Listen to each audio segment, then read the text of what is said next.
الله الرحمن الرحيم. الحمد لله رب العالمين، والصلاة والسلام على سيد المرسلين سيد الأولين والآخرين سيدنا ونبينا وحبيبنا وإمامنا وقدوتنا مولانا محمد وعلى آله وصحبه أجمعين ومن تبعهم بإحسان ودعا بدعوتهم إلى يوم الدين. أما بعد، أعوذ بالله من الشيطان الرجيم.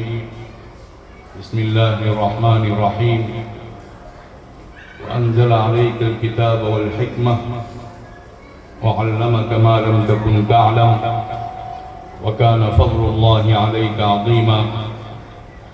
صدق الله العظيم. وقال تعالى في موضع آخر: بسم الله الرحمن الرحيم. اقرأ باسم ربك الذي خلق خلق الإنسان من علق اقرأ وربك الأكرم الذي علم بالقلم علم الإنسان ما لم يعلم. صدق الله العظيم. محترم علماء کرام، اس مدرسے کے معلمین و متعلمین، یہاں کے ذمہ داران، شہر سے آئے ہوئے معزز حضرات اور میری محترم ماؤں اور بہنوں اور عزیز بچوں اور بچیوں، ہم سب یہاں وقت گزاری کے لیے یا ٹائم پاس کرنے کے لیے جمع نہیں ہوئے ہیں. ایک خاص مقصد کو لے کر، ایک خاص ہدف کو لے کر ہم یہاں آئے ہوئے ہیں اور جمع ہوئے ہیں.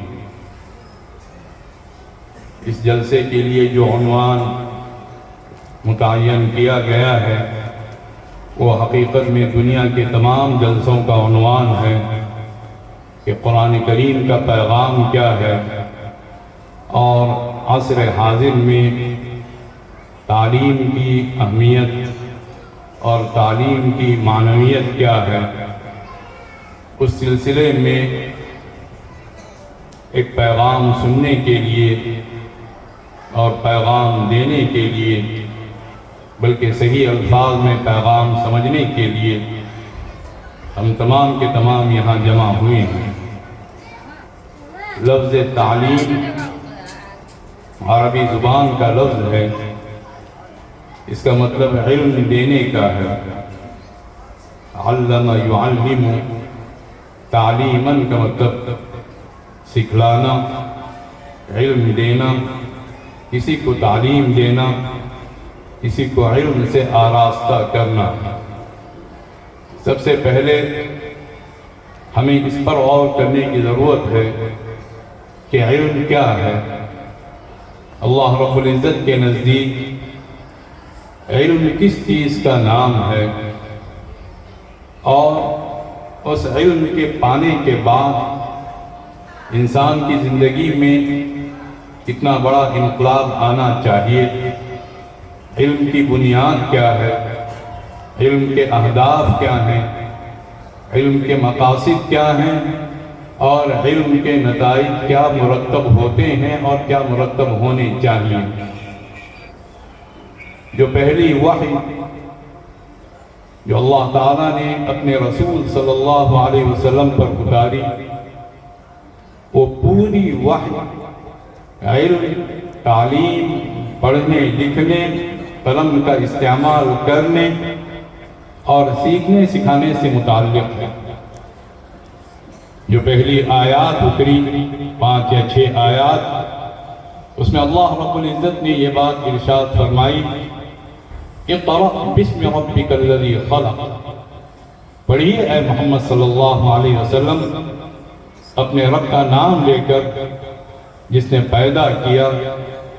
خلق الانسان من علق، انسان کو اس نے ایک چپکنے والی چیز جسے خون کا لوتھڑا کہتے ہیں، اس سے پیدا کیا۔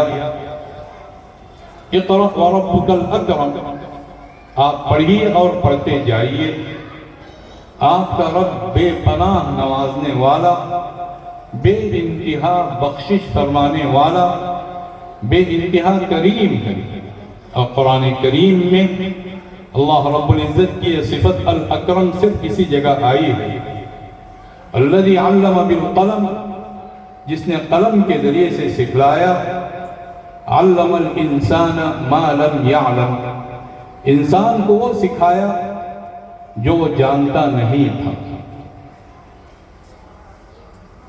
اللہ تعالیٰ نے اپنی طرف سے جو خاص علم اتارا، جس علم کو ہم علم وحی کہتے ہیں، جس علم کو ہم علم قرآن کہتے ہیں، جس علم کو ہم علم نبوت کہتے ہیں، جو حقیقت میں علم الہی کا ایک حصہ ہے، اللہ نے وہ علم اپنے انبیاء علیہ السلام پر نازل فرمایا، اور سب سے اخیر میں اللہ تعالیٰ نے وہ علم ہمارے اور آپ کے آقا حضرت محمد مصطفیٰ صلی اللہ علیہ وسلم پر اتارا، اور یہ ارشاد فرماتے ہوئے اتارا کہ آپ پر اللہ رب العزت کا غیر معمولی فضل ہے۔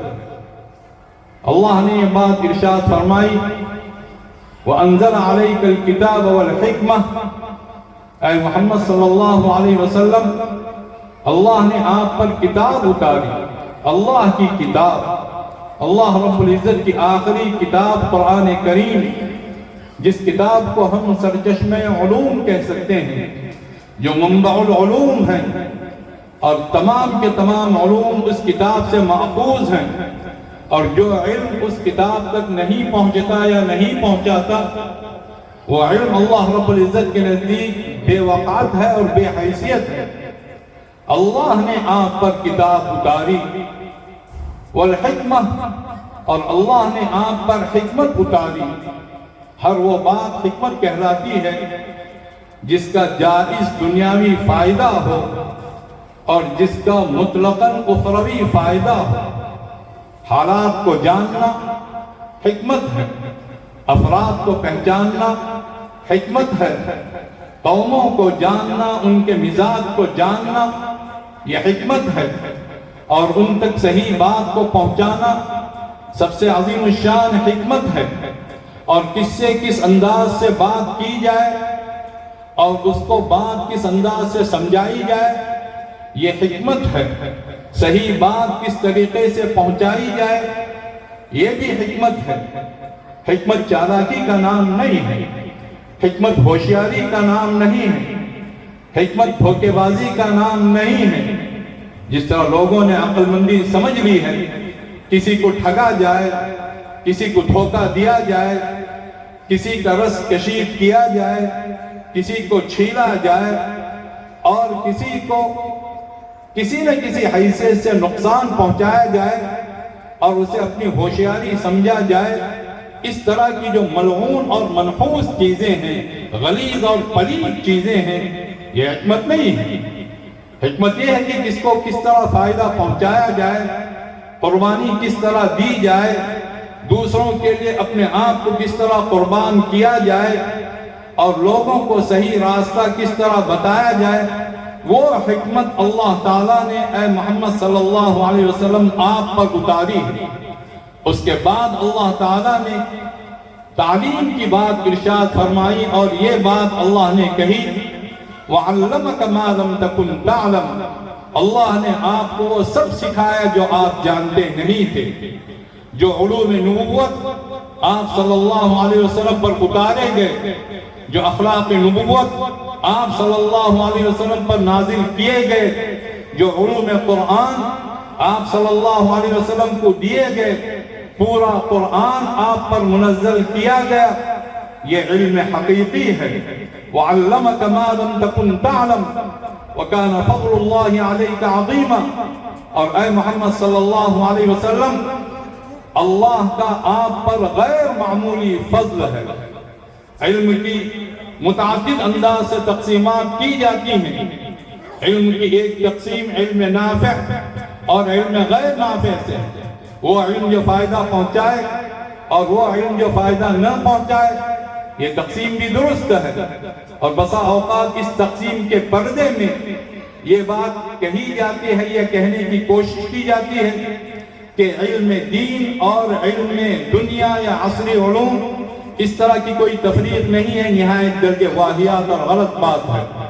اللہ تعالیٰ نے جو علم اپنے نبی پر اتارا اور اپنے انبیاء پر اتارا وہ علم دین ہے، اور اس علم کا سیکھنا جس کے ذریعے سے انسان کو اپنی ذمہ داری معلوم ہو، انسان کو دیانتداری کے ساتھ زندگی بسر کرنے کا طریقہ آ جائے، انسان کو فرائض معلوم ہو، انسان کو اللہ کی عبادت کرنے کا سلیقہ آ جائے، انسان کے اندر اچھے اخلاق پیدا ہوں، انسان تقوی کی صفت سے آراستہ ہو۔ یہ علم، یہ علوم اللہ تعالیٰ نے اپنے تمام انبیاء پر اتارے اور اخیر میں ہمارا اور آپ کے آقا حضرت محمد مصطفیٰ صلی اللہ علیہ وسلم پر اتارے، اور اس علم کا کوئی بدل نہیں، اس علم کی ٹکر کا کوئی علم نہیں۔ باقی دنیاوی جتنے علوم ہیں وہ تمام کے تمام علوم اگر اچھی نیت سے انسانیت کی خدمت کے جذبے سے وہ حاصل کیے جائے تو بہت بہتر ہے، اور علم دین اگر کوئی مکاری کے ساتھ حاصل کر رہا خدا نخواستہ وہ کام اس کا غلط ہے۔ لیکن علم اور علم میں اگر موازنہ کیا جائے تو وہ علم حقیقی ہے، وہ علم گویا تمام علوم کا سرچشمہ ہے، وہ علم سب سے بڑھ کر اعلیٰ و ارفع ہے اور سب سے بڑھ کر برتر ہے، جس علم کے لیے اللہ تعالیٰ نے اپنے انبیاء کو چنا، اور اللہ تعالیٰ نے اس علم کی میراث حضرات انبیاء علیہ السلام کو عطا فرمائی، اور ان کے بعد وہ میراث ان تمام اصحاب علم تک جو علوم نبوت کے امین بنے ان تک وہ علم اللہ تعالیٰ نے پہنچایا۔ حضرت صلی اللہ علیہ وسلم نے صاف صاف یہ بات ارشاد فرمائی، العلماء ورثۃ الانبیاء، العلماء ورثۃ الانبیاء، جو علماء ہیں، جو علم دین رکھتے ہیں، جو اللہ کی مرضیات کا علم رکھتے ہیں تاکہ بندگان خدا تک پہنچائیں، جو چیزیں اللہ کو راضی کرنے والی ہیں اس کا علم رکھتے ہیں تاکہ خود بھی اس پر عمل کریں اور بندگان خدا کو سکھائیں، جو اللہ کی منہیات کا علم رکھتے ہیں، اللہ تعالیٰ نے جن چیزوں سے روکا ہے وہ اس کا علم رکھتے ہیں اور خود بھی اس سے بچتے ہیں اور لوگوں تک وہ علم پہنچاتے ہیں تاکہ لوگ ان خطرناک چیزوں سے اپنے آپ کو محفوظ رکھیں۔ وہ علماء ہیں، وہ حضرات انبیاء علیہ السلام کے سچے وارث ہیں۔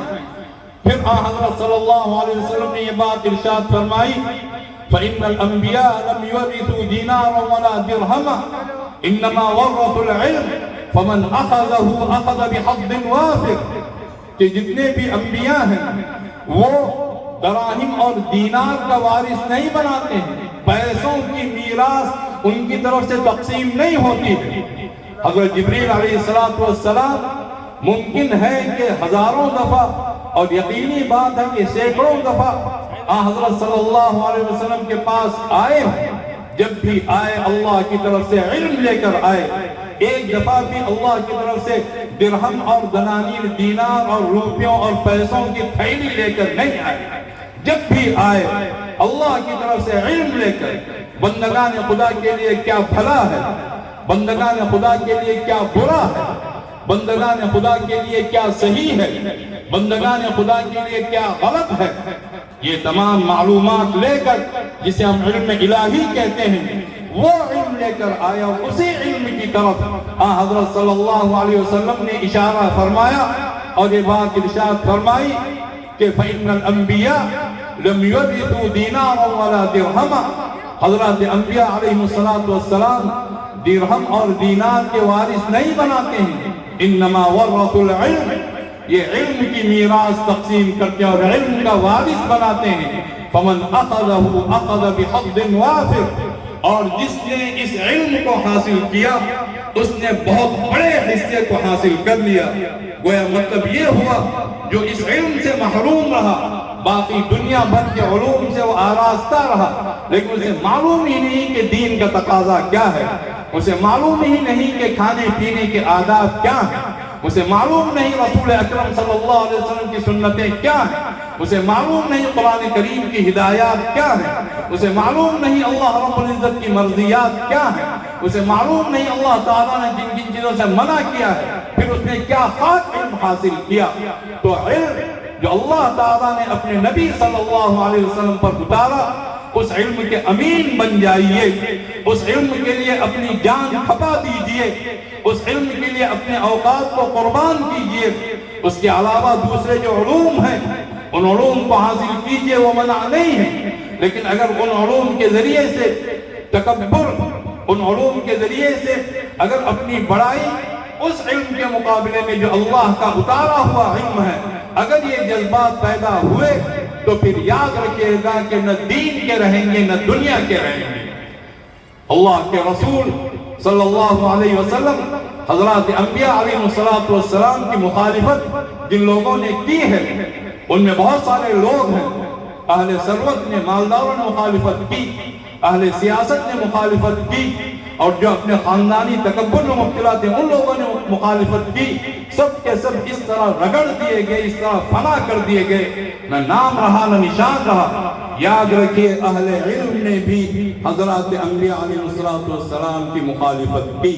اللہ نے ان کو ایک مفید علم دیا تھا، لیکن اس علم کو لے کر انہوں نے علوم نبوت سے ٹکر لی اور ان کا مذاق اڑایا۔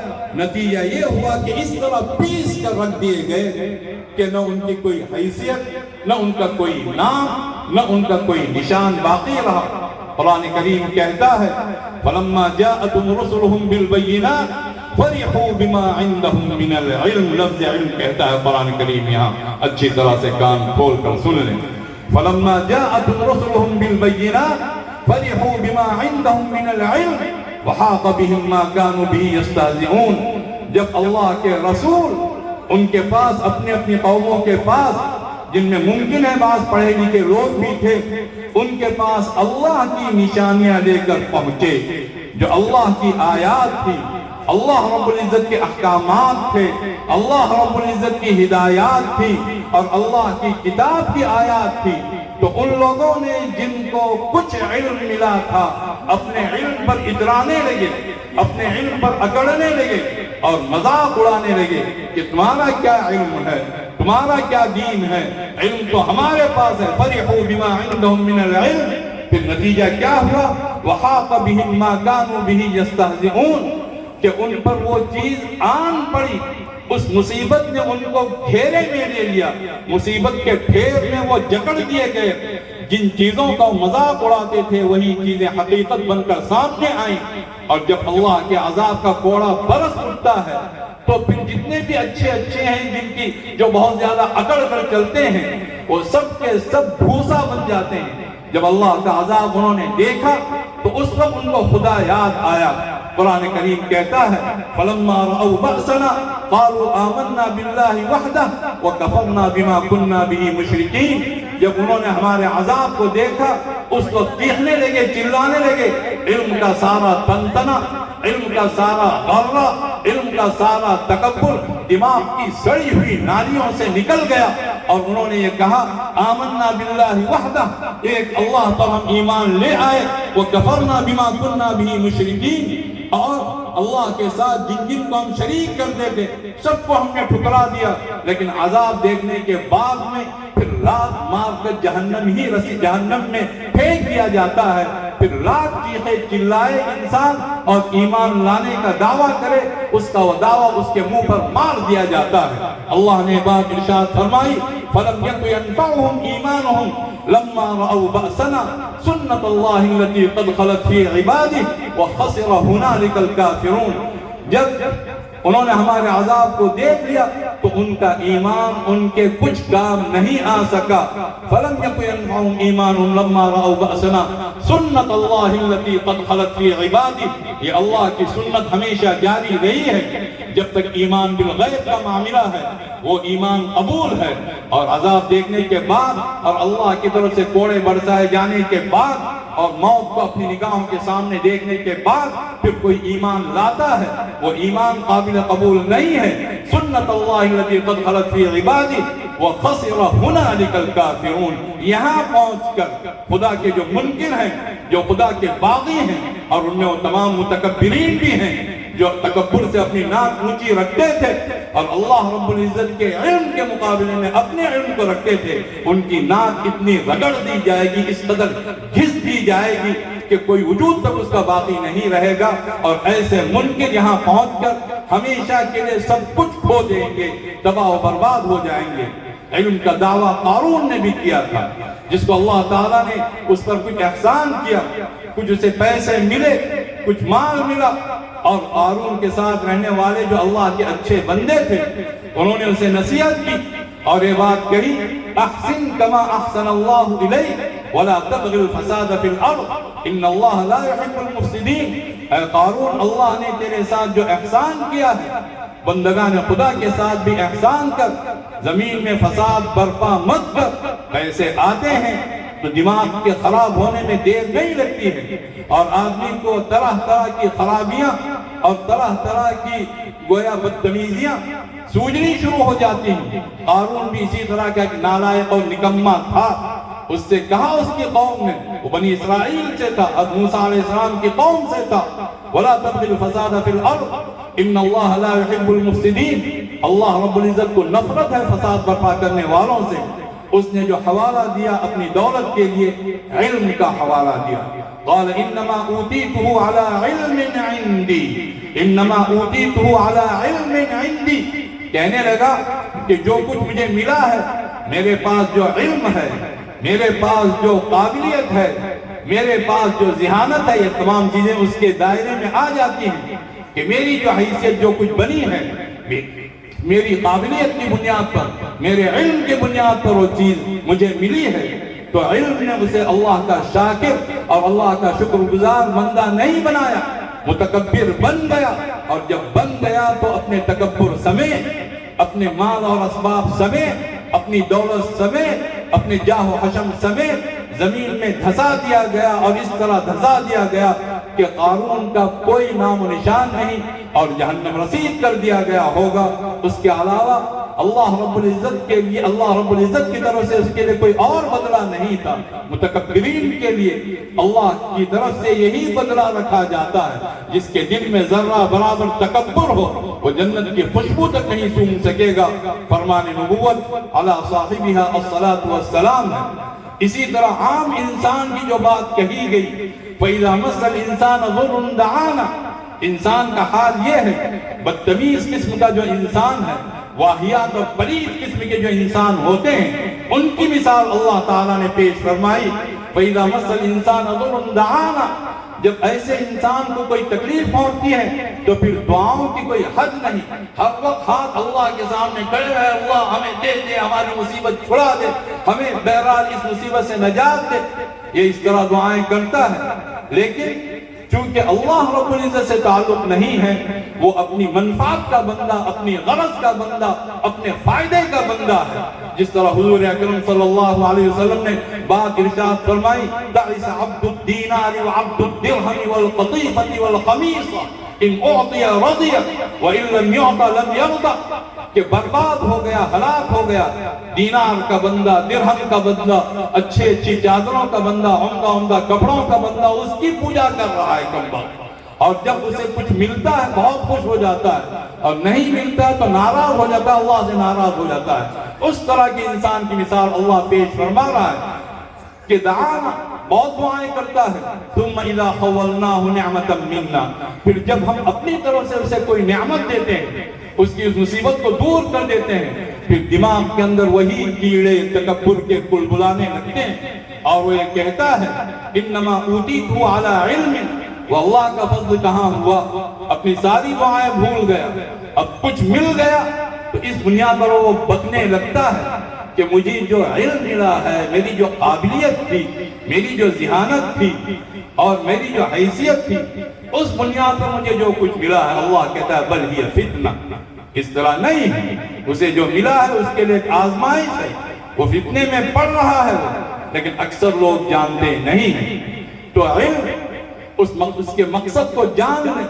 میں ان تمام طلباء سے بھی کہتا ہوں جو اسکولوں میں پڑھتے ہیں اور جو اسلامک اسکولوں میں بھی پڑھتے ہیں کہ ہم لوگ جو کچھ تعلیم پا رہے ہیں اور بہت فخریہ بیان کیا جاتا ہے کہ فلاں صاحب انگلش بولتے ہیں اور وہ انگلش میں اسپیچ بھی کرتے ہیں اور فلاں صاحب تو اس طرح فراٹے سے بولتے ہیں، میں مدارس کے اور اسلامک اسکولوں کے تمام طلباء سے اور ان کے تمام پڑھانے والوں سے، ان کے تمام منتظمین سے اچھی طرح سے کان کھول کر سن لیں، ہم جو کچھ یہ تعلیم حاصل کر رہے ہیں عزت پانے کے لیے نہیں، عزت دینے کے لیے، عزت پانے کے لیے نہیں، جو عزت ہمیں مل چکی ہے مل چکی ہے۔ اللہ رب العزت کی طرف سے عزت اپنے رسول پر اتاری جا چکی اور آپ صلی اللہ علیہ وسلم کے ذریعے سے وہ عزت مل چکی۔ وَلِلَّهِ الْعِزَّةُ وَلِرَسُولِهِ وَلِلْمُؤْمِنِينَ وَلَكِنَّ الْمُنَافِقِينَ لَا يَعْلَمُونَ۔ عزت اللہ کی، عزت اللہ کے رسول صلی اللہ علیہ وسلم کی اور عزت تمام اہل ایمان کی جو سچا ایمان رکھتے ہوں اور سچا اتباع کرتے ہوں، لیکن منافقین جانتے نہیں ہیں۔ اور دوسری جگہ منافقین کن لوگوں کو کہا گیا ہے؟ ایک تو منافق تھے جو ظاہری طور پر ایمان کا دعویٰ کرتے تھے، دل کے اندر کفر کی سڑان تھی، کفر کی نجاستیں بھری ہوئی تھی، اور ایک منافق وہ بھی ہے جو دوسروں کے پاس جا کر اپنے آپ کو عزت والا سمجھتا ہے، دوسروں کا لباس پہن کر ان کی وضاحت اختیار کر کے وہ اپنے آپ کو معزز سمجھتا ہے۔ قرآن کریم کی زبان میں وہ بھی نفاق کا شکار ہے اور وہ بھی ایک لحاظ سے ذلیل ہے۔ بشر المنافقین بأن لهم عذابا علیما، منافقین کو اے محمد صلی اللہ علیہ وسلم آپ یہ خبر دیجئے کہ ان کے لیے دردناک عذاب ہے۔ اور منافقین کی صفت یہاں جو اللہ نے بیان فرمائی ہے، کان کھول کر سن لے، الذین یتخذون الکافرین اولیاء من دون المؤمنین، جو کافروں کو اپنا دوست بناتے ہیں، خدا کے باغیوں کو، خدا کے منکروں کو اور خدا کی مخالفت کرنے والوں کو اپنا دوست بناتے ہیں، اپنے دل کے گہرے تعلقات ان سے وابستہ رکھتے ہیں۔ ایبتغون عندہم العزہ، کیا ان کے پاس جا جا کر وہ عزت کے بھکاری بنتے ہیں، عزت کے متلاشی ہوتے ہیں، عزت کی خواہش کرتے ہیں؟ سن لے وہ سب کے سب، فإن العزة للہ جمیعا، تمام عزتیں اللہ رب العزت کی ہیں۔ من کان یرید العزہ فللہ العزة جمیعا، جو بھی عزت چاہتا ہے وہ کان کھول کر سن لے کہ ساری عزتیں اللہ رب العزت کی ہیں، اور اس عزت کو پانے کا طریقہ کیا ہے؟ الیہ یصعد الکلم الطیب والعمل الصالح یرفعہ، ہر اچھی بات اللہ کی طرف اوپر کو اٹھتی چلی جاتی ہے اور اچھا کام ان اچھی باتوں کو اور اوپر لے جاتا ہے، اور وہ اچھی باتیں اچھے کاموں کو اور اوپر لے جاتے ہیں۔ وہ دونوں ایک دوسرے کے رفیق اور معاون بنتے ہوئے آسمان کی اونچائیوں کو بھی پار کرتے ہوئے وہ اللہ رب العزت تک اچھی باتیں اور اچھے کام پہنچ جاتے ہیں۔ یہ کیفیت ہوگی کہ ہم اچھے کام کرنے والے اور اچھی باتیں کہنے والے، اگر ہمارا علم ہم کو اس راستے کی طرف لے گیا تو پھر وہ علم عزت والا علم ہے۔ اگر اس طرح نہیں، جس طرح عام طور پر دیکھا جاتا ہے کہ جو عصری تعلیم یافتہ ہوتے ہیں وہ علم حاصل کر لیا، انہوں نے فلاں کی تحقیر شروع کر دی، اپنی ماں باپ تک کی تحقیر کرتے ہیں کہ امی آپ کو کیا معلوم ہے، آپ تو بہت پرانے زمانے کی ہیں، ابو آپ تو کچھ جانتے ہیں، آپ بیٹھے رہیں۔ اگر علم نے اس نتیجے تک پہنچا دیا، وہ علم حاصل کرنے کے باوجود جو ظاہری علم حاصل کر کر دندناتا ہوا پھر رہا ہے، وہ رذیل سے بڑھ کر رذیل ہے، ارذل ترین انسان ہے۔ علم کے مقصد کو جانیے، علم دین ہو یا کوئی اور علم، علم کا مقصد اپنی معلومات جھاڑنا نہیں ہے، علم کا مقصد دوسروں پر متکبر بننا نہیں ہے، علم کا مقصد دوسروں کو حقیر سمجھنا نہیں ہے، علم کا مقصد ان طریقوں کو جاننا نہیں، اور افسوس کی بات یہ ہے کہ عصری علوم کے نام پر وہی طریقے کو سمجھائے جاتے ہیں کس سے کتنا فائدہ اٹھایا جائے،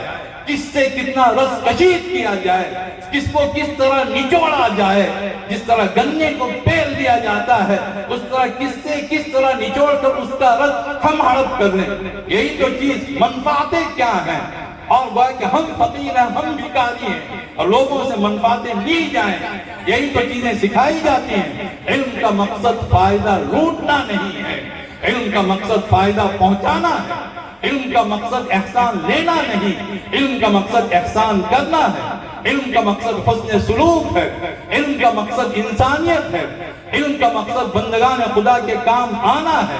علم اس کے لیے ہے، علم احسان کے لیے ہے، علم انسانیت کے لیے ہے، اور اس سے بڑھ کر علم خود شناسی کے لیے ہے۔ اپنے آپ کو پہچانے، یہ نہیں کہ اپنے دوستوں کو کس طرح کرتب بازی سے فلاں کو الو بنایا، فلاں کو بیوقوف بنایا۔ اگر علم کے ذریعے سے یہ چیز ہو، اللہ رب العزت کا نام نہیں ہوگا تو یہ سارے تماشے ہوں گے۔ دنیا کے اندر جو بربادی کی جو داستانیں ہیں وہ داستانیں جاہلوں نے نہیں لکھی ہیں، علم والوں نے لکھی ہیں۔ علم کا غلط استعمال کر کے دنیا کو تباہی اور بربادی کی کگار پر پہنچا دیا ہے۔ اسی لیے پہلی وحی میں یہ بات کہہ دی گئی، اقرأ باسم ربک، اقرأ باسم ربک، کہ پڑھو لیکن اللہ کا نام لے کر، اللہ کے نام کے ساتھ۔ تم اللہ کے بندے ہو اور تم اللہ رب العزت کے پروردہ ہو، تم اللہ کی مخلوق ہو، تمہیں کیا آتا ہے؟ واللہ یعلم وانتم لا تعلمون، اللہ جانتا ہے تم کچھ نہیں جانتے ہو۔ وما اوتیتم من العلم الا قلیلا، تمہیں جو بھی علم دیا گیا ہے برائے نام علم دیا گیا ہے۔ قل اانتم اعلم ام اللہ، کیا تم زیادہ جانتے ہو؟ اللہ زیادہ جانتا ہے۔ اس اللہ کے سامنے اگر علم نے سر جھکانے کی کیفیت یاد دلا دی اور وہ علم اللہ کے دربار میں لا کر اس نے تمہیں پٹک دیا تو پھر ٹھیک ہے۔ اگر اس طرح نہیں ہوا، اس علم کی بنیاد پر اگر سر اکڑنے لگ گئے تو پھر اللہ کے عذاب کو آتے دیر بھی نہیں لگتی ہے۔ اللہ تعالیٰ نے جو علم دیا ہے اس علم پر اللہ کا شکر ادا کیجئے، اور علم کا مقصد اگر جاننا ہو تو زندگی کے مقصد کو جانیے، اور ہر چیز کا مقصد زندگی کے مقصد سے جڑا ہوا ہے۔ ہم تو یہاں تک کہتے ہیں دولت کا مقصد جاننا ہو تو زندگی کے مقصد کو جانیے، عہدے کا مقصد جاننا ہو تو زندگی کے مقصد کو جانیے، علم کا مقصد جاننا ہو تو زندگی کے مقصد کو جانیے، اور زندگی کا مقصد اگر جاننا چاہتے ہو تو اس ہستی کی زندگی کو دیکھیے جس کی زندگی سب سے اعلیٰ تھی، سب سے ارفع تھی، سب سے پاک تھی، سب سے صاف تھی، سب سے اونچی تھی۔ ہمارے اور آپ کے آقا حضرت محمد مصطفیٰ صلی اللہ علیہ وسلم کی زندگی کے مقصد کو اگر ہم نے جان لیا پھر کائنات کی ہر چیز کے مقصد کو ہم نے جان لیا۔ آپ صلی اللہ علیہ وسلم کی زندگی کا مقصد اگر 2 جملوں میں بولا جا سکے، صرف 2 جملوں میں، تو حضرت صلی اللہ علیہ وسلم کی زندگی کا حقیقی مقصد اپنے رب کو خوش کرنا تھا، اللہ رب العزت کے لیے ہر کام کرنا۔ آپ صلی اللہ علیہ وسلم کی پوری زندگی 1 سیکنڈ کے 1000ویں حصے کے وقفے کے بغیر جو گزری ہے وہ اللہ رب العزت کی رضامندی کے لیے اور اللہ رب العزت کے لیے گزری ہے۔ قرآن کریم اس کی گواہی دیتا ہے، قل ان صلاتی ونسکی ومحیای ومماتی للہ رب العالمین، کہیے اے محمد صلی اللہ علیہ وسلم، بے شک میری نماز، میری قربانی، میرا جینا، میرا مرنا سب کچھ اللہ کے لیے ہے، جو تمام جہانوں کا پروردگار ہے، لا شریک لہ، اس کا کوئی شریک نہیں، نہ اس کی ذات میں، نہ اس کی صفات میں، نہ اس کے کاموں میں، نہ اس کے علم میں، نہ اس کے اقتدار میں، نہ اس کے اختیار میں، کسی چیز میں اس نے کسی کو شریک نہیں کیا ہے۔ یہ ہم کلمہ پڑھتے ہیں، لا شریک لہ، اشہد ان لا الہ الا اللہ وحدہ لا شریک لہ واشہد ان محمدا عبدہ ورسولہ، میں گواہی دیتا ہوں اللہ کی کہ وہ معبود ہے، اس کے سوا کوئی معبود نہیں، وہ تنہا ہے اور اس کا کوئی شریک نہیں ہے، اور میں اس کی گواہی دیتا ہوں کہ محمد صلی اللہ علیہ وسلم اللہ کے بندے ہیں اور اللہ کے رسول ہیں، لا شریک لہ وبذالک امرت، اور مجھے اس کا حکم دیا گیا کہ میں اپنی نمازیں اور اپنی قربانیاں، اپنا جینا، اپنا مرنا سب اللہ کے لیے وقف کر دوں. وَأَنَا أَوَّلُ الْمُسْلِمِينَ، اور میں اللہ کا اولین فرما بردار ہوں. یہ پیغام آپ صلی اللہ علیہ وسلم کے ذریعے سے پوری امت کو، امت کے ایک ایک فرد کو، چاہے وہ عالم ہو، چاہے غیر عالم ہو، چاہے مدرسے کا طالب علم ہو یا اسکول کا اسٹوڈنٹ ہو، چاہے وہ کوئی کاشتکار اور کسان ہو، چاہے وہ زمیندار ہو، چاہے وہ مل اونر ہو، چاہے وہ بوریاں اٹھانے والا مزدور ہو، چاہے کالا ہو چاہے گورا ہو، چاہے وہ دیہات کا رہنے والا ہو چاہے شہر کا رہنے والا ہو، چاہے مرد ہو چاہے عورت ہو، چاہے امیر ہو چاہے غریب ہو، سب کو یکساں طور پر یہ حکم دیا گیا ہے. اور آپ صلی اللہ علیہ وسلم کی اگر ظاہری زندگی کو دیکھا جائے، آپ صلی اللہ علیہ وسلم کی پوری زندگی انسانیت کے لیے وقف تھی. ایک سیکنڈ کے وقفے کے بغیر حقیقی زندگی اللہ کے لیے، ظاہری زندگی اللہ کے بندوں کے لیے. علم کا بھی یہی مقصد ہونا چاہیے، دولت کا بھی یہی مقصد ہونا چاہیے، عہدے کا بھی یہی مقصد ہونا چاہیے، ذمہ داریوں کا بھی یہی مقصد ہونا چاہیے. آدمی خدمت کرنے والا بنے اور اللہ کے لیے خدمت کرنے والا بنے. آدمی احسان والا بنے اور اللہ کے لیے احسان کرنے والا بنے. آدمی ہر چیز پڑھے، حاصل کرے، اور سب سے پہلے یہ کہ کون سی چیزیں اس کے لیے نفع بخش ہیں اس کو جانے ہو، اور کون سی چیزیں اس کے لیے نقصان دہ اس کو جانے، اور پھر اپنی پوری زندگی اس کے لیے تج دے. ہم لوگوں نے جو زندگی اپنی بنا رکھی ہے، کیا کہا جائے کہ کس کو خیال آتا ہے کہ ہمیں ایک صاف ستھری زندگی بسر کرنی ہے، ہمیں ایک بامقصد زندگی بسر کرنی ہے. دین کی بات ہو، علم کی بات ہو، قرآن کریم کے پیغام کی بات ہو، منت سماجت کر کے بلانا پڑتا ہے کہ کرسیاں آگے ذرا خالیاں، پیچھے والے آگے آگے ہیں. کیا ضرورت ہے منت سماجت کرنے کی؟ آدمی اس طرح آئے، ناک رگڑ کر آئے آدمی، اس لیے کہ اللہ کے کلام کی بات ہے، اللہ کے رسول صلی اللہ علیہ وسلم کی سنت کی بات ہے، اور اس کے مقابلے میں 10 روپے کا اگر کہیں فائدہ ملتا ہوا نظر آتا ہو، سینکڑوں کی قطار لگ جائے گی اور سب کے سب اپنا پورا وقت اس کے لیے برباد کر دیں گے، اس لیے کہ کچھ پیسے مل رہے ہیں. اس حد تک تو ہم لوگ زوال پذیر ہو رہے ہیں. اور ہم لوگوں نے زندگی کا مقصد یہی سمجھ رکھا ہے. زندگی ایک امانت داری سے ایک صاف ستھری زندگی بسر کرنے کا نام نہیں. زندگی گویا کہ ہمارے نزدیک پان چبانے کا نام ہے، اور اس کی پیک پھونکنے کا نام ہے، اور گلیوں کے نکڑوں پر بیٹھ کر چائے نوشی کرنے کا نام ہے، اور ایک دوسرے پر الٹے سیدھے تبصرے کرنے کا نام ہے. اور اس کا نام ہے کہ فلاں پر فلاں مقدمہ ٹھوکا جائے، فلاں کو اس طرح ذلیل کیا جائے. اس طرح کی واہیات اور پلیت قسم کی زندگی عام طور سے ذہن و دماغ کے اندر گھسی ہوئی ہے. انسان یہ طے کر لے کہ وہ ایک احسانی زندگی بسر کرے گا، اس کی ذمہ داری یہی ہوگی کہ وہ اپنے ساتھ بھی احسان کرے گا، اپنے اللہ رب العزت کے بندوں کے ساتھ بھی احسان کرے گا. یہ اللہ تعالیٰ نے زندگی ہمیں دی تھی. وَأَحْسِنُوا إِنَّ اللَّهَ يُحِبُّ الْمُحْسِنِينَ، یہ اللہ کا فرمان تھا. احسان کرو، اللہ تعالیٰ احسان کرنے والوں سے محبت رکھتا ہے. وَعَبُدُوا اللَّهَ وَلَا تُشْرِكُوا بِهِ شَيْئًا، عبادت اللہ کی کرو، اس کے ساتھ کسی کو شریک نہ کرو. وَبِالْوَالِدَيْنِ إِحْسَانًا، ماں باپ کے ساتھ حسن سلوک کرو. وَبِذِي الْقُرْبَى، قرابت داروں کے ساتھ حسن سلوک کرو. وَالْيَتَامَى، یتیموں کے ساتھ حسن سلوک کرو. وَالْمَسَاكِينِ، مسکینوں کے ساتھ حسن سلوک کرو. وَالْجَارِ ذِي الْقُرْبَى، اور اس پڑوسی کے ساتھ حسن سلوک کرو جو تمہارے قریب رہتا ہو یا تمہارا رشتہ دار ہو. وَالْجَارِ الْجُنُبِ، اس پڑوسی کے ساتھ حسن سلوک کرو جو دور کا پڑوسی ہو یا جو تمہارا رشتہ دار نہ ہو، اور بعض مفسرین کے لحاظ سے وہ تمہارا ہمدین بھی نہ ہو، اس کے ساتھ بھی حسن سلوک کرو. وَالصَّاحِبِ بِالْجَنبِ، جو تمہارے پہلو میں آ کر بیٹھ جائے اس کے ساتھ اچھا سلوک کرو. وَمَا مَلَكَتْ أَيْمَانُكُمْ، جو تمہارے غلام اور باندیاں ہیں، اور اس زمانے کے لحاظ سے تمہارے نوکر، تمہاری نوکرانیاں، تمہارے دکانوں میں کام کرنے والے سب کے ساتھ حسن سلوک کرو. ان اللہ لا يحب من كان مختالا فخورا، اللہ تعالیٰ کو نفرت ہے ہر اس شخص سے جس کے اندر اکڑ پائی جاتی ہے اور جس کے اندر فخر پایا جاتا ہے. یہ ہمیں پیغام دیا گیا تھا. یہ علم کا پیغام ہے، یہ دولت کا بھی پیغام ہے، یہ عہدوں کا بھی پیغام ہے، یہ ہر ذمہ داری کا پیغام ہے. ہم اس پیغام کو سمجھنے کی کوشش کریں، اور ہم سب سے پہلے یہ طے کر لیں کہ ہم صحیح علم حاصل کریں گے. صحیح علم حاصل کریں گے تو اللہ کے دین کو ہم قائم کر سکیں گے، ورنہ کبھی قائم نہیں کر سکیں گے۔ قرآن کریم پڑھنا نہیں آتا ہے اور اس کے الفاظ کی شد بدھ نہیں ہے، اور دعوے کیے جاتے ہیں کہ ہم بہت اللہ کے دین اور اللہ کے نظام کو نافذ کریں گے۔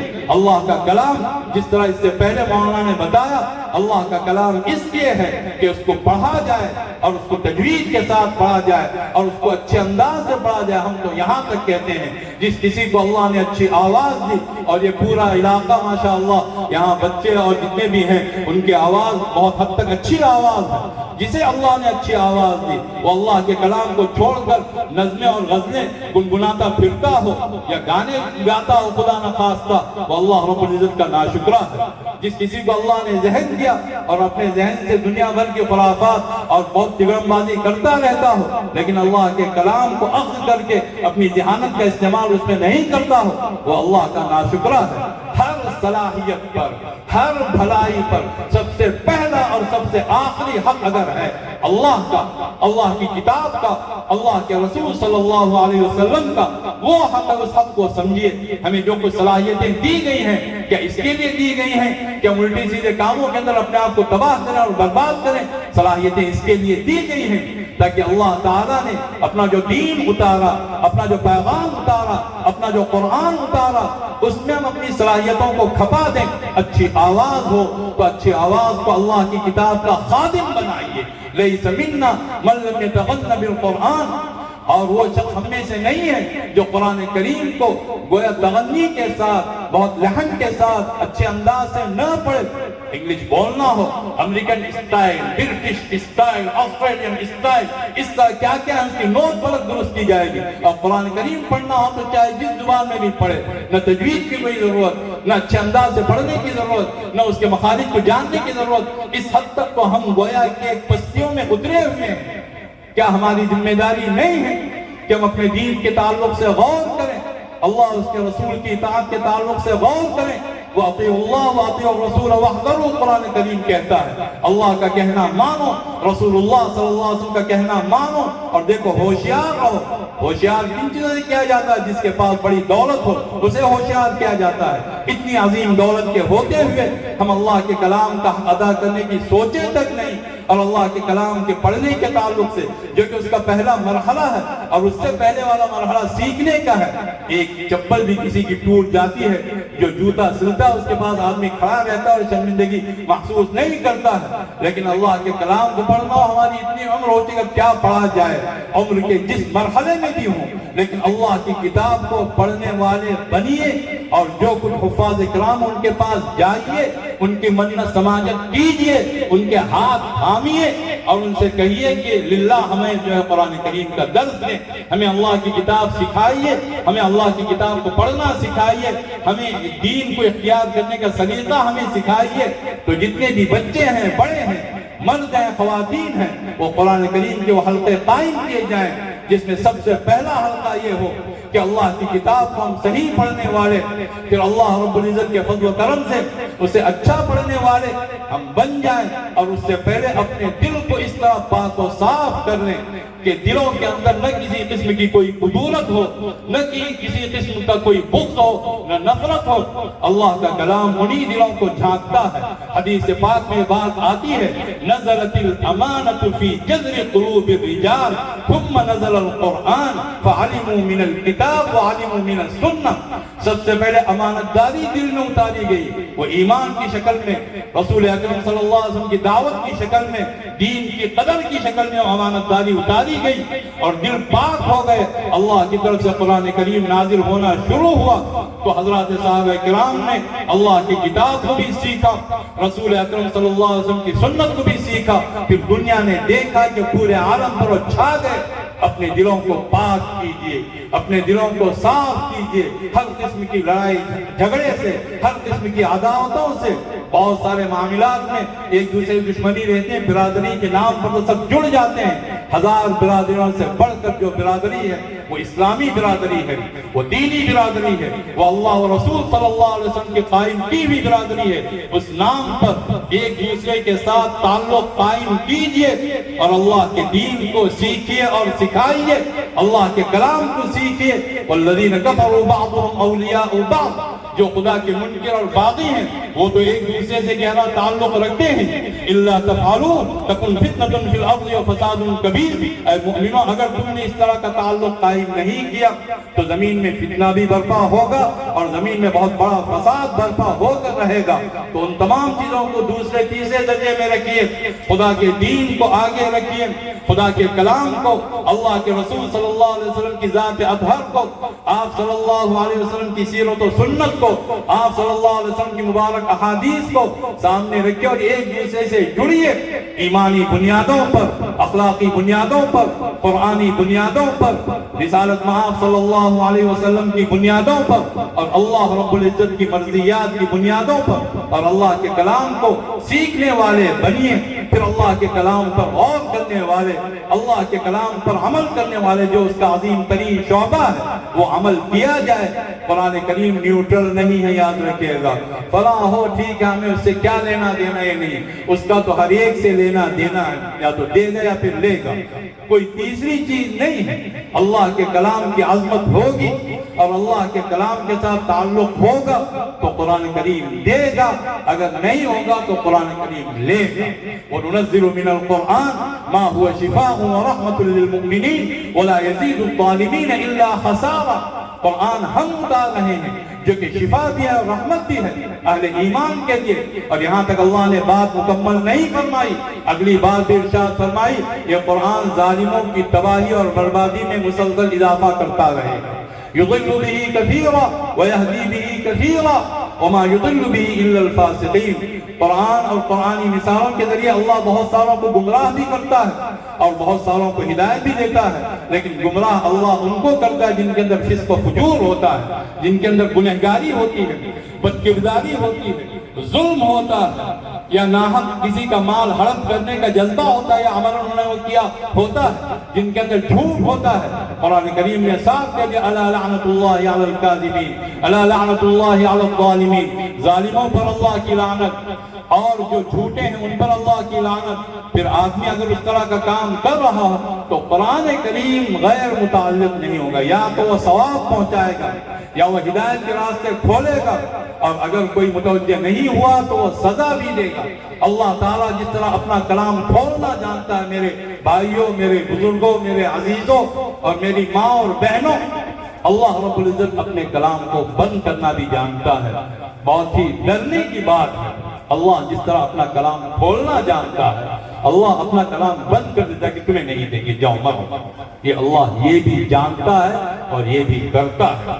اللہ تعالیٰ نے ایک طرف یہ بات ارشاد فرمائی وَهَذَا صِرَاطُ رَبِّكَ مُسْتَقِيمًا قَدْ فَصَّلْنَا الْآيَاتِ لِقَوْمٍ يَذَّكَّرُونَ. یہ آپ کے رب کا بالکل سیدھا راستہ ہے, ہم نے آیتوں کو بالکل کھول کر پیش کیا ہے. وہ ورق ورق, صفحہ صفحہ اور آیت آیت, سطر سطر, لفظ لفظ, حرف نقطہ نقطہ, آیتیں کھلتی چلی جائیں کن لوگوں کے لیے, ان لوگوں کے لیے جو سبق حاصل کرتے ہیں, جو غور کرتے ہیں. کون لوگ ہیں؟ سیذکر من یخشا, وہ سبق حاصل کرے گا, ضرور حاصل کرے گا جو اللہ کا خوف رکھتا ہے. دل میں اللہ کا خوف ہوگا, اعمال بھی قبول ہوں گے, قرآن بھی کھولا جائے گا. دل میں اللہ کا خوف نہیں ہوگا, جاؤ یا کون دیکھتا ہے سب چلتا ہے, اس طرح کے مفلوج اور اس طرح کے منحوس اور اس طرح کے پلید جملے جو زبانوں پر بھی چڑھے ہوئے ہیں, دماغوں میں بھی گھسے ہوئے ہیں اور دلوں کے اندر اترے ہوئے ہیں, اگر اس طرح کی کیفیت ہوگی تو پھر اللہ کا خوف نہیں ہے, تو پھر اعمال بھی قبول نہیں ہوں گے اور قرآن کریم بھی کھولا نہیں جائے گا. اللہ تعالیٰ نے خود وہ بات ارشاد فرمائی ہے کہ جس کے دل میں اللہ کا خوف ہے اس کے لیے وہ چیزیں, ساری چیزیں کھولی جاتی ہیں, اور جو تکبر کرتا ہے, اعراض کرتا ہے, قرآن کریم کے آیات سے اعراض کرتا ہے, اللہ تعالیٰ نے یہ بات ارشاد فرمائی ہے وَمَنْ أَظْلَمُ مِمَّنْ ذُكِّرَ بِآيَاتِ رَبِّهِ فأعرض عنها ونسي ما قدمت يداه إنا جعلنا على قلوبهم أكنة أن يفقهوه وفي آذانهم وقرا. اس سے بڑھ کر ظالم کون ہے جس کے سامنے اس کے رب کی آیات یاد دلائی جائیں پھر بھی وہ اس سے اعراض کرتا ہے. ہم اس کے کانوں میں، ہم اس کے دلوں پر پردے ڈال دیں گے. اللہ تمہارا ہے، ہم پردے ڈال دیں گے، ہم اس کے کانوں کو بند کر دیں گے تاکہ وہ نہ سمجھے. اور آپ بھی اے محمد صلی اللہ علیہ وسلم ایسا کو بلائیں گے تب بھی وہ ہدایت یافتہ نہیں ہوں گے. یعنی ہدایت کی اعلیٰ سے اعلیٰ ترین صورت ان کے سامنے آئے گی تب بھی وہ ہدایت کو قبول کرنے والے نہیں بنیں گے، اس لیے کہ اللہ نے پردے ڈال دیے. اللہ نے یہ بات ارشاد فرمائی انما یتقبل اللہ من المتقین، بے شک اللہ تعالیٰ ان لوگوں کے کاموں کو قبول کرتا ہے جن کے دلوں کے اندر اللہ کا خوف ہوتا ہے. وہ خوف، اللہ کا خوف پیدا کیا جائے اپنی تجارتوں میں، اپنے گھرانوں میں، اپنے بازاروں میں، اپنے اسکولوں میں، اپنے مدرسوں میں، اپنے بڑوں کے ساتھ، چھوٹوں کے ساتھ، برابر والوں کے ساتھ، اپنی عبادتوں میں، اپنی مسجدوں میں، ناپ تول میں، ہر جگہ وہ اللہ کا خوف اور وہ دیانتداری و امانتداری پیدا کی جائے. اور اللہ کے فضل و کرم سے اگر وہ ہے انشاءاللہ ہوگی تو اس کی جان سے بڑھ کر حفاظت کی جائے. سب سے پہلے جو چیز اٹھائی جائے گی وہ امانتداری اور دیانتداری اٹھائی جائے گی. حضور اکرم صلی اللہ علیہ وسلم نے یہ بات ارشاد فرمائی سب سے پہلے جو چیز اٹھائی جائے گی دیانتداری. اور جب وہ چیز اٹھا دی جاتی ہے تو پھر اس کے بعد میں صرف مظاہرات رہتے ہیں، پھر کوئی چیز باقی نہیں رہتی ہے، اندر ہی اندر کھوکھلا ہو جاتا ہے اور ظاہری طور پر بڑا شاندار ایک پورا نظام نظر آتا ہے. دیانتداری کے ساتھ، امانتداری کے ساتھ ہر کام کیا جائے. حضور اکرم صلی اللہ علیہ وسلم بہت کم ایسا ہوا ہے کہ آپ نے خطاب فرمایا ہو اور اس نے یہ بات ارشاد نہ فرمائی ہو لا ایمان لمن لا امانت لہ ولا دین لمن لا عہد لہ. جس کے اندر امانتداری نہیں اس کا کوئی ایمان نہیں، جس کے اندر عہد کی پابندی نہیں اس کا کوئی دین نہیں. تو اس انداز سے ہمیں زندگی بسر کرنی ہے انشاءاللہ. یہ پورا علاقہ اللہ کے فضل و کرم سے اولیاء اللہ کا علاقہ ہے. بہت ہی مشہور شخصیت اور رودولی کا نام شیخ عبدالحق رودولوی رحمۃ اللہ علیہ کے نام ہی سے مشہور ہے. جو لوگ اللہ کے لیے جیتے ہیں اور جو لوگ اللہ کے لیے مرتے ہیں، جو لوگ اللہ کے لیے اپنا سب کچھ بچ دیتے ہیں، اللہ تعالیٰ ان کو ہمیشہ زندہ جاوید بناتا ہے. زندگی اسی طرح بسر کی جائے اپنے نفع کے لیے، اپنے فائدے کے لیے. زندگی بسر کرنے کے واسطے انسان ہونا بھی شرط نہیں. ایک جانور بھی اپنے فائدے کے لیے کہیں منہ مارتا ہے، ایک پرندہ بھی اپنے لیے گھونسلہ بناتا ہے. زندگی کا کمال یہ ہے کہ زندگی دوسروں کے لیے بسر کی جائے. میں اپنے عزیز طلباء سے، جو مدارس کے طلباء ہیں، جو اسکولوں کے طلباء ہیں، ہم ان سے، گھر کے بڑوں سے ہی کہتا ہوں، اپنی ماں اور بہنوں سے کہ زندگی دوسروں کے لیے بسر کرنا سیکھیے. اللہ تعالیٰ آپ کی زندگی بہتر سے بہتر بنائے گا. میں تمام ذمہ داروں سے کہنا چاہتا ہوں زندگی نام اسی چیز کا ہے کہ آدمی دوسروں کے لیے گھلتا چلا جائے. جس طرح ایک موم بتی گھلتی ہے اور اپنے آپ کو فنا کر دیتی ہے، لیکن وہ سارے اپنے گرد و پیش ایک اجالوں پر اجالے بکھیرتی رہتی ہے. اور اللہ کے لیے کوئی فنا ہوتا ہے وہ حقیقت میں بقا کو پاتا ہے، وہ کبھی فنا ہو ہی نہیں سکتا. کل شیء ہالک الا وجہ، قرآن کریم کی آیت ہے. اس کا ایک ترجمہ تو یہ ہے کہ ہر چیز فنا کے گھاٹ اترے گی سوائے اللہ کی ذات کے. اس کا ایک اور ترجمہ یہ بھی ہے ہر چیز کے مقدر میں فنا ہے سوائے ان کاموں کے جو اللہ کی رضامندی حاصل کرنے کے لیے کیے جائیں. المال والبنون زینت الحیات الدنیا، مال اور بیٹے دنیاوی زندگی کی زینت ہیں. والباقیات الصالحات خیر عند ربک ثوابا وخیر عملا، باقی رہنے والے جو نیک کام ہیں وہ ثواب کے لحاظ سے بھی بہتر ہیں، امید لگانے کے لحاظ سے بھی بہتر ہیں. ہم میں سے ہر ایک اس کی کوشش کرے. اللہ رب العزت کی ذات سے کسی کی کوئی رشتہ داری نہیں، نہ وہ کسی کا باپ ہے، نہ وہ کسی کا بیٹا ہے، اور وہ نہ کسی ذات اور برادری کا ہے، نہ وہ کسی خاندان اور قبیلے کا ہے. وہ تو رب العالمین ہے، وہ تمام جہانوں کا پروردگار ہے. سب اس کے بندے ہیں اور جو بھی اللہ رب العزت سے وابستہ ہونا چاہتا، رہنا چاہتا ہے، راستے سب کے لیے کھلے ہوئے ہیں. علماء کے لیے بھی اور جو عوام ہیں ان کے لیے بھی ہے، پڑھے لکھوں کے لیے بھی، کم پڑھوں کے لیے بھی، اور مدارس کے طلباء کے لیے بھی، اسکولوں اور کالجوں کے اسٹوڈنٹس کے لیے بھی، تجار کے لیے بھی، سب کے لیے. لیکن شرط یہ ہے کہ آدمی اللہ والا بنے، اور اللہ والا بننے کے لیے جو دین اللہ نے اتارا ہے، جو علم اللہ رب العزت نے اتارا ہے، اس علم کی ہم قدر و قیمت پہچانیں، کبھی ناقدری نہ کریں، کبھی ناقدری نہ کریں. اس وقت کا جو بہت بڑا فتنہ ہے اور جو ایک بہت بڑا ہمارے زوال کا جو ایک سبب ہے وہ ناقدری ہے. جہاں معاملہ کسی اور چیز کا ہوتا ہے بڑی قدردانی، جہاں معاملہ خدا کے دین کا، خدا کے اتارے ہوئے علم کا ہے، کہیں سے بھی لے لیں گے، ہم یوٹیوب سے لے لیں گے، اور دنیا بھر کے جو خرافاتی لوگ اس میں بیٹھے رہتے ہیں ان سے ہم لے لیں گے. پھر علماء پر طعنہ زنی کریں گے، گز گز پر لمبی زبانیں لے کر ان پر ہم چڑھ دوڑیں گے. اس طرح علماء سے محروم رہیں گے، پھر علم سے دور ہو جائیں گے، پھر دین سے دور ہو جائیں گے، پھر ہمیشہ کے لیے برباد ہو جائیں گے. ماحول کی قدر و قیمت پہچانیے. جو اچھے لوگ ہیں ان سے اچھی چیزیں حاصل کیجئے، ایک صاف ستھری زندگی بسر کیجئے. معلوم نہ ہونے پر جاننے والوں سے معلوم کیجئے، اور معلوم ہونے پر بھی جاننے والوں سے معلوم کیجئے کہ ہم نے صحیح معلوم کیا ہے، صحیح معلوم نہیں کیا. بسا اوقات دھوکہ ہوتا ہے، اس طرح کے دھوکے میں نہ پڑیں. صحیح علم حاصل کیجئے، صحیح جذبہ رکھیے، اور ان لوگوں کی اتباع کیجئے جن کو ہم رسول اکرم صلی اللہ علیہ وسلم کے اصحاب کرام کہتے ہیں. یہ دین شرائط پوری ہو جائیں گی کہ صحیح جذبہ بھی ہے، صحیح علم بھی ہے، صحیح عمل بھی ہے، اور ان لوگوں کی پیروی ہے جو علم میں، عمل میں، جذبے میں، تقوی میں ہم سے فائق تھے، جن کے بارے میں قرآن کریم نے گواہی دی. وَكَانُوا أَحَقَّ بِهَا وَأَهْلَهَا، کلمہ طیبہ لا الہ الا اللہ، کلمۃ التقویٰ کے وہ سب سے بڑھ کر حقدار تھے اور سب سے بڑھ کر وہ اہلیت رکھتے تھے.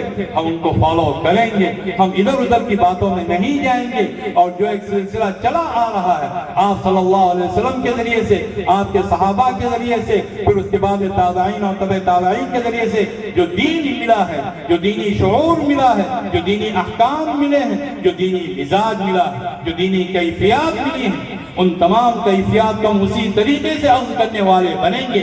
من چاہے طور پر دین کو حاصل کرنے والے اور اخذ کرنے والے نہ بنے. مشہور محدث حضرت محمد بن سیرین رحمۃ اللہ علیہ فرماتے ہیں ان هذا العلم دین فانظروا عمن تأخذون دینکم. یہ جو علم ہے، علم حدیث ہے، وہ دین ہے. اور اسی طرح جتنے بھی اچھے علوم ہیں سب دین ہیں. تم خوب غور کرو کہ کس سے اپنے دین کو لے رہے ہو. بسا اوقات شخصیت کا اثر پڑتا ہے، اور بسا اوقات وہ صحیح بات بھی کر رہا ہوتا ہے لیکن اس کی اپنی زندگی غلط ہوتی ہے. اس کی صحیح بات ہونے کے باوجود اس کی زندگی کا خواہی نہ خواہی اثر پڑتا ہے. اور انسان ایک طرف سے کچھ لیتا ہے اور دوسری طرف سے بہت کچھ گنواتا چلا جاتا ہے. تو پھر ایک سچی زندگی بسر کیجئے اور اپنی اولاد تک اس زندگی کو منتقل کیجئے. اپنی اولاد کو جو چاہے آپ پڑھائیں، لیکن بہرحال ایسے اسکولوں میں جہاں پر اس طرح کی حیا سوز، ایمان سوز، اخلاق سوز تعلیمات دی جاتی ہیں، جہاں ارتداد سکھایا جاتا ہے، وہاں ہرگز نہ بھیجیں. اور دین کی قدر کے ساتھ ہر کام کریں. یہ نہ ہو کہ مدرسے میں کسی کو بھیجنا ہو، ناک بہ رہی ہو، صحیح لباس نہ ہو، اسے اٹھا کر گویا کہ پھینک دیا چلا جائے ہو. اور کسی کو اسکول بھیجنا ہو تو ڈریس بھی تیار ہوگا، سب کچھ ساری چیزیں ہوں گی، وہ پورا سلیقہ ہوگا. اس سے کہ اہمیت اس کی گھسی ہوئی ہے رگ رگ کے اندر، اور اس کی اہمیت نہیں ہے تو یہ اللہ رب العزت کی ناشکری ہے، اور یہ اللہ کے عذاب کو دعوت دینے کی کیفیت ہے. ہم صاف کہنا چاہتے ہیں. تو جو سلیقہ ہے وہ سلیقہ ہر ایک کے ساتھ ہو، لیکن دین کی بھرپور قدر ہو، اور اپنی اولاد تک اس دین کو پہنچائیے. آج تک خدا کے دین کو اختیار کر کے، خدا کے دین کو اختیار کر کے کوئی برباد نہیں ہوا ہے، نہ برباد ہوگا انشاءاللہ. آج تک زکوٰۃ دے کر کوئی فقیر اور بھکاری ہو کر نہیں مرا ہے، لیکن جو خدا کی نافرمانی کرنے والے، سود کھا کھا کر، لوگوں کا خون چوس چوس کر، جنہوں نے اپنی عشرت قدرے تعمیر کیے، وہ مرے تو اس حال میں مرے کہ ایڑیاں رگڑ رگڑ کر مرے، اور کوئی پرسان حال نہیں تھا. اللہ کا دین اس کے لیے، وہ ہمیں عزت بخشنے کے لیے، وہ ہمیں اونچائی دینے کے لیے، وہ ہمیں بلندی تک پہنچانے کے لیے، وہ ہمیں آخرت کی راحت کے ساتھ ساتھ دنیا کی راحت دینے کے لیے بھی ہے. وہ یقین پیدا کیجئے. پھر اس کے بعد میں اللہ رب العزت آپ کے لیے جو بھی راستہ تجویز کرے، لیکن اسی یقین کے ساتھ، اسی ایمان کے ساتھ، اسی قدردانی کے ساتھ وہ کام کیا جائے. اپنی اولاد کو صحیح علم دین سے ضرور آراستہ کیجئے. اور ناشکر گزاری کو اگر کسی کے اندر خدا نخواستہ پائی جا رہی ہو، اسے چھوڑ دیا جائے. خیانت کو بھی چھوڑ دیا جائے.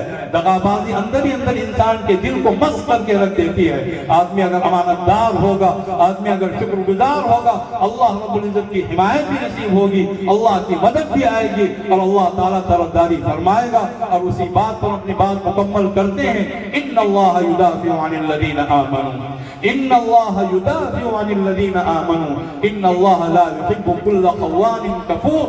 اللہ تعالیٰ ایمان والوں کی طرفداری کرتا ہے، ان کی طرف سے دفاع کرتا ہے، ان کی طرف سے مدافعات کرتا ہے، ان کا حامی و مددگار ہوتا ہے، ان کی حمایت کرتا ہے اور ان کا ساتھ دیتا ہے. لیکن کب؟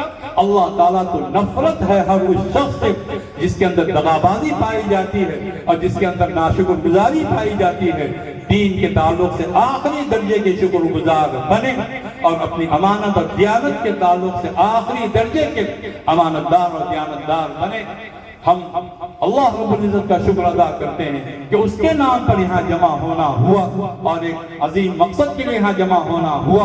آپ کا آنا بہت مبارک، میری ماں اور بہنوں کا آنا بہت مبارک، حضرات علماء کرام کا آنا بہت مبارک. میں اس مدرسے کے لیے دل کی گہرائیوں سے دعا کرتا ہوں اللہ تعالیٰ اسے ایک مینار نور بنائے اور اس کی روشنی ہر جگہ پہنچے اور وہ دین کی روشنی ہو، علم کی روشنی ہو، عمل صالح کی روشنی ہو. یہاں کی جتنے عزیز طلبہ ہیں وہ طلبہ دین کے علم بردار بنے، اسلام کے وفادار بنے، حضرت صلی اللہ علیہ وسلم کے سچے سپاہی بنے اور اللہ رب العزت کے عبادت گزار بنے. یہاں کے جو اساتذہ کرام ہیں جو محنت کرتے ہیں ہم جانتے بھی ہیں، اور یہاں کی جتنے ذمہ داران ہیں اللہ تعالیٰ ہر ایک کو توفیق عطا فرمائے کہ اللہ تعالیٰ کے احسانات کے ذریعے سے، اللہ کے فضل و کرم کے ذریعے سے وہ ترقی کریں، مادی اعتبار سے بھی، معنوی اعتبار سے بھی، دینی اعتبار سے بھی، دنیاوی اعتبار سے بھی، روحانی اعتبار سے بھی، ہر لحاظ سے وہ ترقی کریں، لیکن دین کو اپنے سر کا تاج بنائیں، اپنی آنکھوں کا نور بنائیں اور اپنے دل کا سرور بنائیں. اللہ مجھے بھی توفیق دے، آپ حضرات کو بھی توفیق نصیب فرمائے. وآخر دعوانا ان الحمدللہ رب العالمین. حضرت دعا فرما دیں. اللهم صل على سيدنا محمد وعلى آل سيدنا محمد وبارك وسلم. اللهم أنت السلام ومنك السلام تبارك يا ذا الجلال والإكرام. اللهم أعنا على ذكرك وشكرك وحسن عبادتك. ربنا ظلمنا أنفسنا وإن لم تغفر لنا وترحمنا لنكونن من الخاسرين. ربنا لا تزغ قلوبنا بعد إذ هديتنا وهب لنا من لدنك رحمة إنك أنت الوهاب. ربنا آتنا من لدنك رحمة وهيئ لنا من أمرنا رشدا. ربنا آتنا في الدنيا حسنة وفي الآخرة حسنة وقنا عذاب النار. ربنا لا تؤاخذنا إن نسينا أو أخطأنا. ربنا ولا تحمل علينا إصرا كما حملته على الذين من قبلنا. ربنا ولا تحملنا ما لا طاقة لنا به. واعف عنا واغفر لنا وارحمنا أنت مولانا فانصرنا على القوم الكافرين. رب ارحمهما كما ربياني صغيرا. ربنا تقبل منا إنك أنت السميع العليم وتب علينا إنك أنت التواب الرحيم. وصلى الله تعالى وسلم على سيدنا ونبينا وحبيبنا وإمامنا وقدوتنا ومولانا محمد وعلى آله وصحبه أجمعين. آمين برحمتك يا أرحم الراحمين والحمد لله رب العالمين. جزاک اللہ